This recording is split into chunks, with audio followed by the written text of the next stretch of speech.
أعمالنا من يهد الله فلا مضل له ومن يضلل فلا هادي له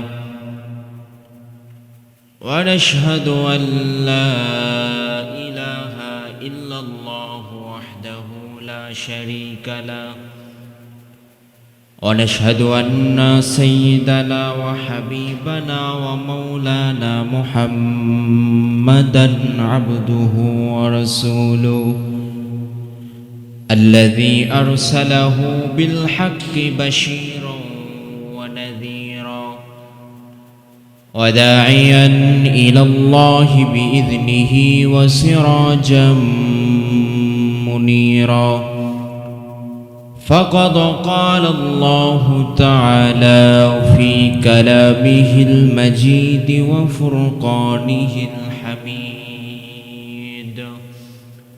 أعوذ بالله من الشيطان الرجيم بسم الله الرحمن الرحيم إذ قال ربك للملائكة إني خالق بشرا من طين وقال تعالى إن الله وملائكته يصلون على النبي يا أيها الذين آمنوا صلوا عليه وسلموا تسليما اللهم صل على محمد وعلى آل محمد كما صليت على إبراهيم وعلى آل إبراهيم إنك حميد مجيد اللهم بارك على محمد وعلى آل محمد كما باركت على إبراهيم وعلى آل إبراهيم إنك حميد مجيد الحمد لله আমরা আল্লাহ জাল্লা শাহর প্রতি কৃতজ্ঞতা হচ্ছি যে মহান রব দয়া করে মেহেরবানি করে সৈয়দুল আইয়াম পবিত্র জুমার দিনে জুমার মসজিদে আসার এবং বসার মতো তৌফিক দান করেছেন সেই মহান রবের প্রতি কৃতজ্ঞতার সুরে শুকরিয়া আদায় করছি সকলে বলছে আলহামদুলিল্লাহ রাসূলের প্রতি দরুদ পড়ছি যে নবী সৈয়দুল মুরসালিন খাতামান নাবিয়িন আপনার আমার প্রিয় নবী জনাবে মুহাম্মদ রাসূলুল্লাহ সাল্লাল্লাহু আলাইহি ওয়াসাল্লামের উপর সম্মানিত হাজিরিন আজকে যেহেতু মুহররম মাসের 1 তারিখ মুহররম মাসের প্রথম দিন আরবি বছরের প্রথম দিন হাদিসের মধ্যে এসেছে আল্লাহর নবী সাল্লাল্লাহু আলাইহি সাল্লাম বলেছেন এই পৃথিবী সৃষ্টি করা হয়েছে মুহররম মাসে আবার এই পৃথিবীকে ধ্বংস করা হবে এই মুহররম মাসে এই জন্য আমরা আজকের আলোচনার বিষয় হচ্ছে এই মহাবিশ্বের সৃষ্টি মহাবিশ্বকে আল্লাহ তাআলা কিভাবে সৃষ্টি করলেন প্রথমে আল্লাহ রাব্বুল আলামিন কি সৃষ্টি করেছিলেন আল্লাহ রাব্বুল আলামিন সহিহ বুখারীর হাদিসের মধ্যে এসেছে আল্লাহ রাব্বুল আলামিন তার দোস্ত হাবিবের মাধ্যমে জানিয়ে দিয়েছেন রব্বুল আলামিন বলছেন বিখমসিনা আলফা সানা পৃথিবী সৃষ্টির 50,000 বছর পূর্বে আল্লাহ রাব্বুল আলামিন একটা কলমকে সৃষ্টি করেছিলেন কলমকে সৃষ্টি করে আল্লাহ রাব্বুল আলামিন লেখার জন্য আদেশ দিলেন এই হাদিসটা এসেছে সুনানে আবু দাউদ 4700 নম্বর হাদিস আল্লাহ রাব্বুল আলামিন কলমকে সৃষ্টি করে কলমকে বললেন ইন্না আউওয়ালা মা খালাকাল্লাহুল কলামা ফাকালা লাহু উকতুব হে কলম তুমি লেখো কলম বললেন ক্বালা রব্বি হে আমার রব ওয়া মাযা আকতুব আমি কি লিখব। কলম আল্লাহর সাথে কথা বলতেছেন। আল্লাহ রাব্বুল আলামিন এমন সৃষ্টি করলেন, যেই সৃষ্টি আল্লাহর সাথে কথা বলে, এটা এমন কোনো জিনিস নয় যেটা আপনার আমার 10 টাকার বলপিনের মতো। 10 টাকার বলপিন আমরা নিজে হাতে লিখি, কিন্তু আল্লাহ রাব্বুল আলামিন এমন কলম সৃষ্টি করলেন যেটা আল্লাহ ধরে ধরে লিখবেন না, আল্লাহ অর্ডার দিচ্ছেন, কলম একা একাই লিখবেন। সুবহানাল্লাহ। আল্লাহ যখন কলমকে আদেশ দিলেন, কলম আল্লাহকে জিজ্ঞেস করছেন, ক্বালা রব্বি ওয়ামাযা আকতুব, আল্লাহ আমি কি লিখব। তখন আল্লাহ রাব্বুল আলামিন বললেন, ক্বালা আকতুব মাকাদিরা কুল্লি শাই হাত্তা তাকুমুস সাআহ। পৃথিবীর শুরু থেকে নিয়ে কিয়ামত পর্যন্ত এই পৃথিবীতে যা কিছু ঘটবে, যা কিছু হবে, সব কিছু তুমি লিখতে থাকো। কলম লেখা শুরু করলো। লিখতে লিখতে লিখতে লিখতে নন স্টপ কলম লিখতে আসে। পৃথিবীর শুরু থেকে নিয়ে কি হবে, কোন মানুষ কখন জন্মগ্রহণ করবে, আল্লাহ কোথায় কি সৃষ্টি করবেন, কোন জায়গায় কি হবে, কোন জায়গায় কার হায়াত আছে, কোন জায়গায় কার মরণ হবে, আল্লাহ রাব্বুল আলামিন সব কিছু কলমের মাধ্যমে আল্লাহ লেখায় দিলে। কলম লিখতেছেন পৃথিবীর শুরু থেকে নিয়ে শেষ পর্যন্ত, কলম সব কিছু লিখে ফেলেছেন। আমাদের ভাগ্যে কি হবে, আমাদের কপালে কি আছে, আমাদের রিজিকে কি আছে, কলম সব কিছু লিখে রেখেছেন। কিন্তু দুনিয়ার মানুষের টেনশন, দুনিয়ার মানুষের চিন্তা, দুনিয়ার মানুষ সব সময় চিন্তা নিয়ে থাকে, টেনশন নিয়ে থাকে যে আমরা রিজিক পাবো কোথায়, আমরা কোথায় গেলে কি হবে, কোথায় গেলে ভালো ইনকাম করা যাবে। দুনিয়ার মানুষ আল্লাহকে ভুলে গিয়ে এই দুনিয়ার পিছনে মানুষ ছুটতেছে, কথা বলেন ঠিক কিনা। আল্লাহকে ভুলে গিয়ে মানুষ দুনিয়ার পিছনে ছুটতেছে, দুনিয়া নিয়ে টেনশনে আছে। সম্মানিত ভাইয়েরা আমার, আল্লাহ তো আমাদের জন্য সব কিছু লিখেই রেখেছেন, তাহলে দুনিয়ার এত টেনশন করার কি আছে। আল্লাহ হয়তো লিখে রেখেছেন আপনার সন্তান আগে মারা যাবে, সে আগে মারা যাচ্ছে, তার মৃত্যুটা আগেই লেখা আছে, তো কলম এগুলো লিখেই রেখেছেন, তাহলে আমাদের টেনশন করার কি আছে। টেনশন করার কোনো কারণ নাই।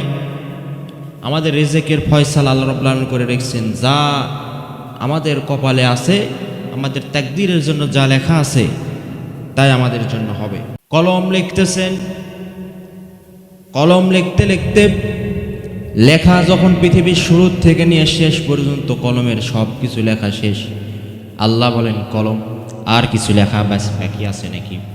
কলম বলে, না আল্লাহ আর কিছু লেখা বাকি নাই, আমি দুনিয়ার শুরু থেকে নিয়ে সব কিছু আমি লিপিবদ্ধ করে ফেলেছি, লিপিবদ্ধ করেছি তো, কিন্তু আমার কালিও শেষ হয়ে গেছে, আমি যদি চাই 2 লাইন আর বেশিও লিখতে পারবো না। আমার যা কালি ছিল সব শেষ হয়ে গেছে। শুধু তাই নয়, যে পৃষ্ঠাগুলোকে কলম লিখেছে ওই পৃষ্ঠাও শুকিয়ে গেছে সঙ্গে সঙ্গে। সম্মানিত ভাইয়ের আমার, ওই লেখা আর পাল্টানো যাবে না, ওই লেখার কোনো কিছু করা যাবে না। আল্লাহর ওই কলমের কালি শেষ হয়ে গেছে, কিন্তু আমাদের জন্য এখনো একটা কলম এখনো জারি আছে, যেটা আমাদের ভালো মন্দ, আমাদের আমরা জীবনে কি আমল করতেছি, কোনটা ভালো করতেছি, কোনটা খারাপ করতেছি, এইগুলো আল্লাহ রাব্বুল আলামিন এখনো আমাদের জন্য লিখে রাখতেছেন, ঠিক কিনা। আমাদের 2 কাঁধের 2 ফেরেশতা, আমরা ভালো করলেও লিখতেছে, খারাপ করলেও লিখতেছে। যদি কোনো নেক কাজ করি সেটাও লিখতেছেন, যদি করে আমরা বদ কাজ করি সেটাও আমাদের জন্য লিপিবদ্ধ করা হচ্ছে।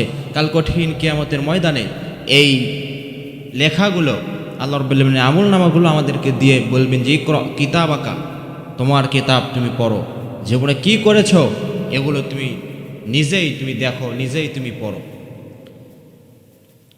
সবার ওপরে এখনো একটা কলম জারি আছে, যেই কলমের কালির এখনো লিখতে আছে, যেই কলমের কালি এখনো শুকায় নাই।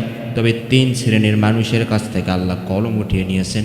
3 শ্রেণীর মানুষের আমল নামায় ভালো কাজ করলেও লেখা হয় না, বদ কাজ করলেও লেখা হয় না, খারাপ কাজ করলেও লেখা হয় না।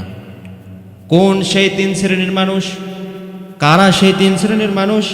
আল্লাহর নবী সাল্লাল্লাহু আলাইহি ওয়াসাল্লাম হাদিসের মধ্যে বলছেন, আনা আয়েশা তানিন নবী সাল্লাল্লাহু আলাইহি ওয়াসাল্লাম ক্বালা রুফি আল কলম আন সালাসিন আনিন নাঈম হাত্তা ইয়াস্তাইকিয ওয়া আনিস সগীরি হাত্তা ইয়াকবুর ওয়া আনিল মাজনুনি হাত্তা ইয়াকিলা আও ইউফিক। আল্লাহর নবী সাল্লাল্লাহু আলাইহি ওয়াসাল্লাম হাদিসের মধ্যে বলছেন, তিন শ্রেণীর মানুষের কাছ থেকে কলম উঠিয়ে নেওয়া হয়েছে। এর মধ্যে এক নাম্বার হচ্ছে ঘুমান্ত ব্যক্তি। যেই ব্যক্তি ঘুমিয়ে থাকে, ঘুমিয়ে থাকার সময় তার আমল নামায় কোনো গুনাহ লেখা হয় না। স্বপ্নের মধ্যে সে যত খারাপ জিনিস দেখুক না কেন, স্বপ্নের মধ্যে সে যত খারাপ কাজই করুক না কেন, ওই ব্যক্তির যতক্ষণ পর্যন্ত জেগে না উঠবে ততক্ষণ পর্যন্ত তার আমল নামায় একটাও গুনাহ লেখা হবে না। সুবহানাল্লাহ। দুই নাম্বার ব্যক্তি নাবালেগ শিশু। নাবালেগ শিশু যতদিন পর্যন্ত বালেগ না হবে এতদিন পর্যন্ত নাবালেগ শিশু যত নেক কাজ করুক না কেন তার আমল নামায় কোনো কিছু লেখা হবে না। যত গুনার কাজ করুক না কেন নাবালেগ শিশু বালেগ না হওয়া পর্যন্ত তার আমল নামায় একটাও গুনার কাজ লেখা হবে না। সুবহানাল্লাহ।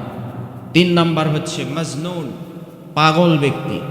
পাগল যতদিন পর্যন্ত সুস্থ না হবে এতদিন পর্যন্ত এই পাগলের আমল নামায় কোনো আমল, বদ আমল, খারাপ আমল, ভালো আমল কোনো কিছুই লেখা হবে না।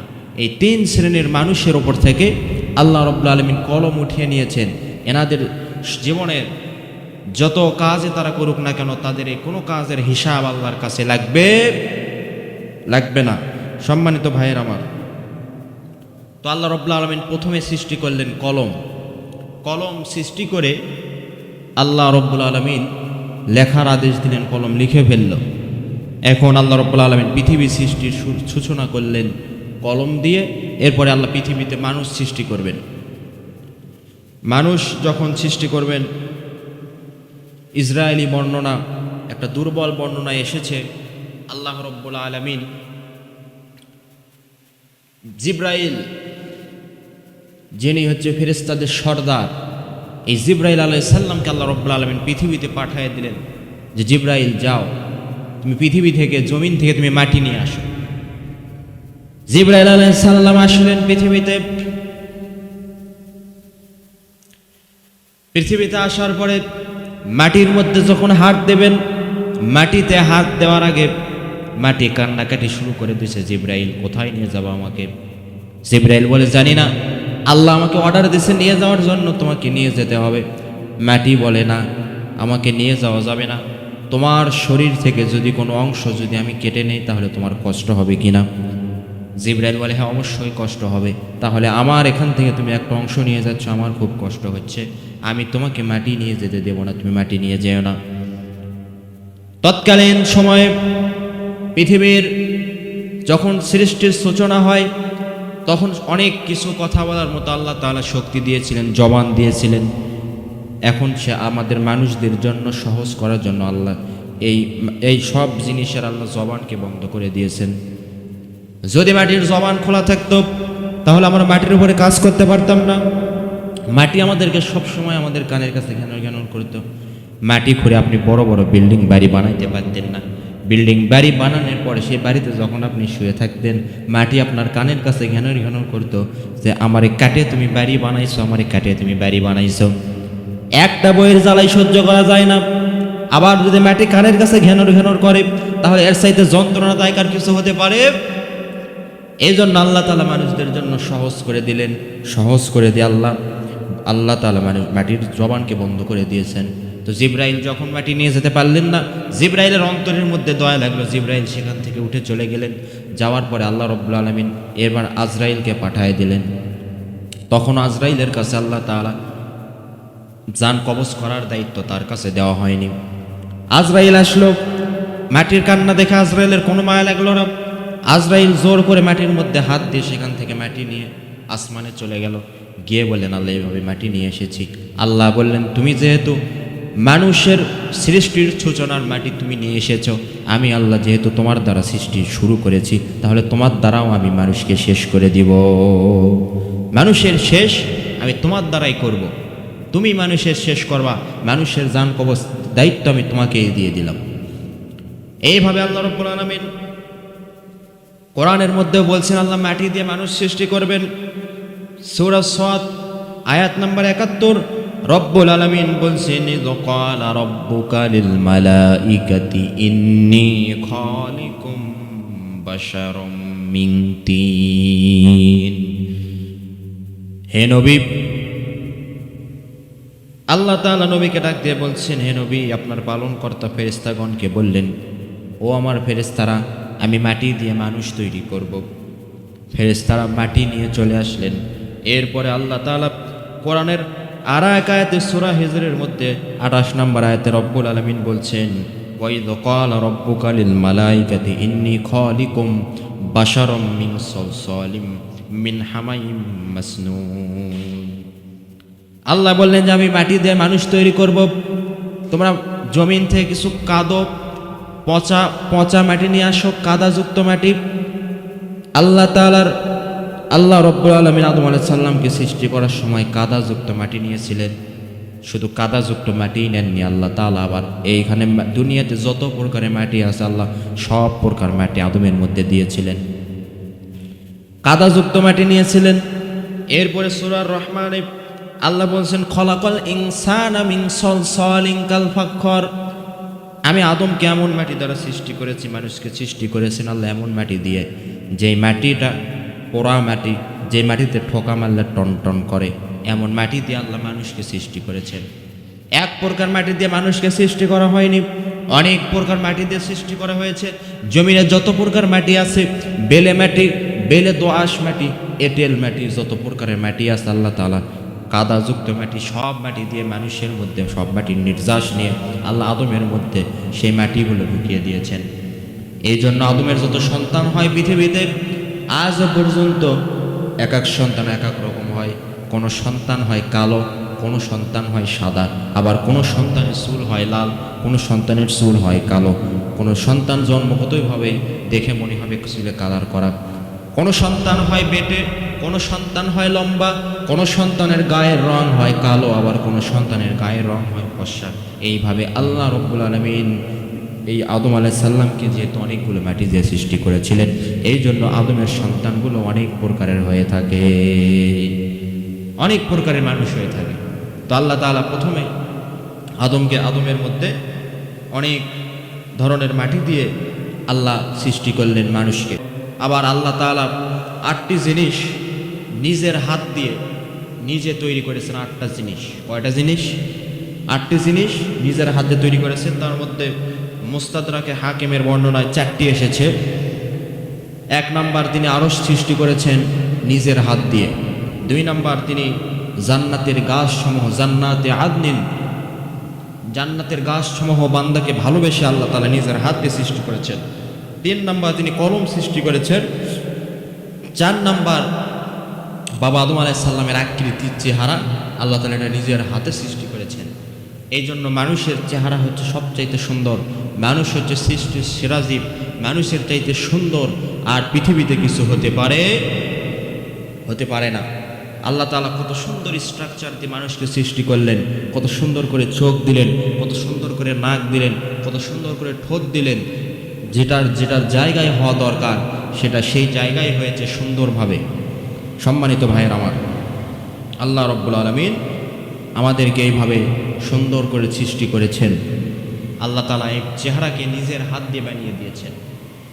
তো মানুষ যখন মারামারি করে, ঝগড়া করে, তখন মানুষের মুখের মধ্যে আগে হাত দেয়, মুখের উপরে আঘাত করে। স্ত্রীর সাথে ঝগড়া হলে দৌড়ে যে আগে স্ত্রীর মুখের উপরে আঘাত করে, আছে না নাই? স্ত্রীর মুখের উপরে, এই মুখের উপরে, মানুষের মুখের উপরে কখনো আঘাত করবেন না। এটা রাসূল সাল্লাল্লাহু আলাইহি ওয়াসাল্লাম হাদিসে এটা নিষেধ করেছেন যে মানুষের উপরে আঘাত করা, মুখের উপরে আঘাত করা এটা উচিত নয়। আল্লাহ এই মুখটাকে সুন্দর আকৃতিতে নিজে হাত দিয়ে বানিয়েছেন, সুন্দর করে বান্দাকে যত্ন করে, আদর করে।